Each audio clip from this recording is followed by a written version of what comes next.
Absolutely. David, that is brilliant. And there's too many emerging founders that are chasing the next shiny thing, or they get an opportunity and they think, oh, this is what's going to save my business or get me to the next level. And you know this from being from big brands. It is about hitting singles and doubles and being really good at the things that you need to focus on, as opposed to somebody who just happens to knock on your door or give you a call and say, hey, we want to be part of something. And now you're completely distracted and, you're doing something that you shouldn't have entertained. It takes away from the overall business.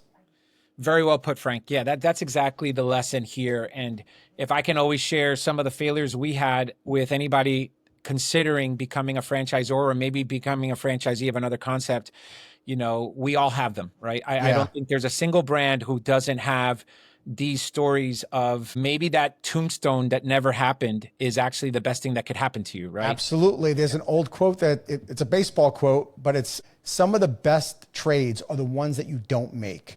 There you go. A great one. That's it. Yeah. Great point.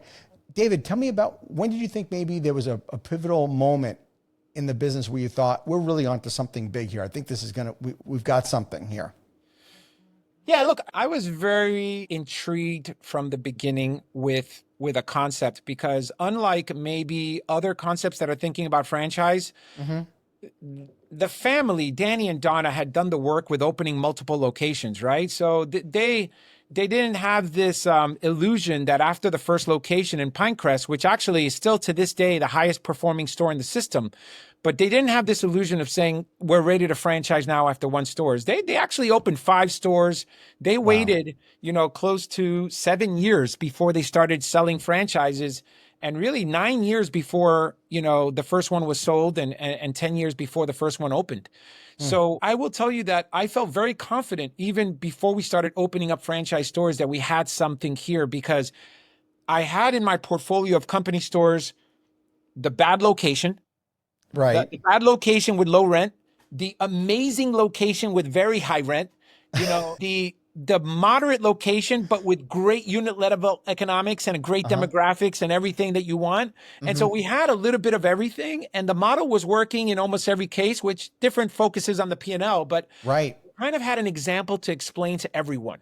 You know what I mean? So when I felt that this was really something that could scale is when I started opening up franchise stores in markets outside of South Florida. And I started seeing the attraction that people had, especially in markets where there's never been a provider of custom-made ice cream right there on the spot, right? And to see the people come in, and it's almost like tasting ice cream for the first time. You're basically getting an ice cream right off the assembly line. And if you've never had it, it's as creamy as gelato. Right? It's literally coming right off the assembly line. It's freshly made, and you put your spoon into it, and it's just, it's a mixture between ice cream and gelato, and the taste is so rich. And obviously the taste has to do with the quality ingredients that we select.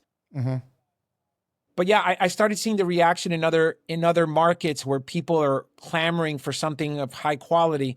And I said, wait a minute, I think we have something really, really good here. So that was probably my first time. Well, it's great that they didn't put the pressure on you to open up so many units starting out, and that you had the opportunity to be in different markets to see what will work and what doesn't work, because, as you get inquiries from people looking to buy a franchise, what markets look similar to the ones that did well versus not. Yeah, that's right. That's right. And also, I think you want to make clear decisions about where you should go and where you shouldn't go, right? And so we've been strategic about the markets we're in, and we're trying to keep them close within an hour and a half flight to where we're at. Texas and Tennessee are really kind of strong markets, but we also chose some really strong operators. And the operators you select at an early stage company are very different from a mid-range company to, more established brands, which is where I come from. Sure. Right? Because these operators may get 1 visit a year. Maybe we might get 2 visits a year. I mean, we're doing calls every week or every 15 days. We do calls with them, but you really need a certain kind of operator that can do that grassroots marketing, that can do a lot of stuff, because I don't have a national ad fund, for instance. Sure. And I purposely did not do that, because at the end of the day, with a couple part-time employees here, what can I do on the national level, right? I am taking all of the marketing support that I'm providing franchisees right now are coming out of royalties. And so these are just things that I've learned as part of a very large brand that I want to make sure that if I ever had the chance to kind of create it from the ground up, I'd probably try to avoid certain mistakes.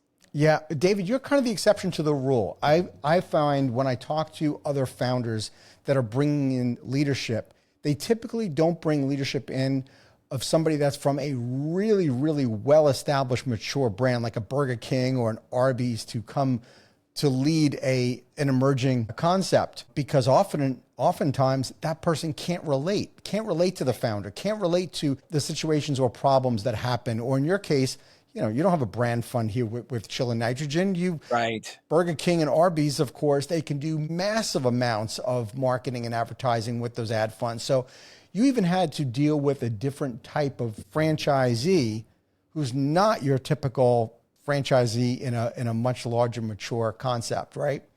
Yeah. And look, I think while I started my career in some of these big brands, I did have, some experience working with mid-tier brands, right? 30 or 40 franchisees, and also I come from a family of entrepreneurs, right? So there's a little bit of that background there. Nice. My father and mother have always worked for themselves, and my father, was an immigrant here, and he kind of started what they call bodegas in New York. And they're Come on, I'm from New York. I know what a bodega All right, is. there you go. All right, look at that. I like that. So you know what it's like. And so I've always had the experience of really not being scared of rolling up your sleeve. And one of the things that I find in this early stage is that you really have to find people who are willing to wear multiple hats, first of all.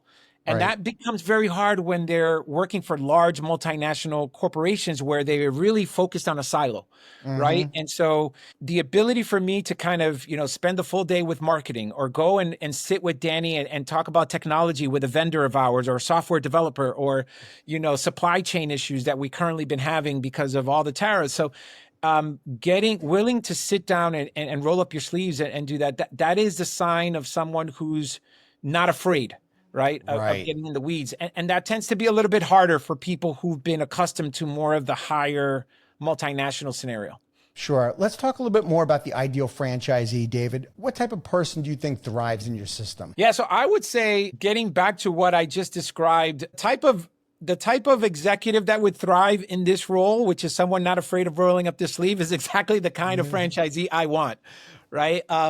We've done extremely well with people who come from hospitality, or people who come from the restaurant space, or have had exposure in that space. I think one of the things that I find myself doing with a lot of candidates when we do our webinars is trying to explain to them that this is not a walk in the park.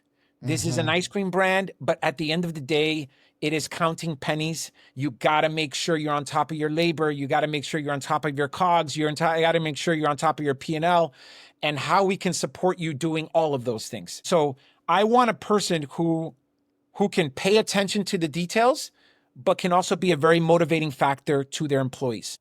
Yeah. I try to spend quite a bit of time explaining to them that in many cases, they may be the first employer that these employees find and meet. Yes. We have high school employees and college employees. And a little sidebar, how great of an opportunity for you to be influencing those kids in your community and be that first impression of a boss that they have. Right. But with that comes accountability, right? You have to make sure kids are accountable, they get there on time. You got to make sure that you're holding them to a standard. And that may mean from time to time letting people go if they're not meeting those standards, because it's not just about holding them accountable, but it's also about sending a message to the rest of your staff. So it's about looking for people who understand that, right? And also have a vision that while I may be looking at this first store, I have a vision for multiple units.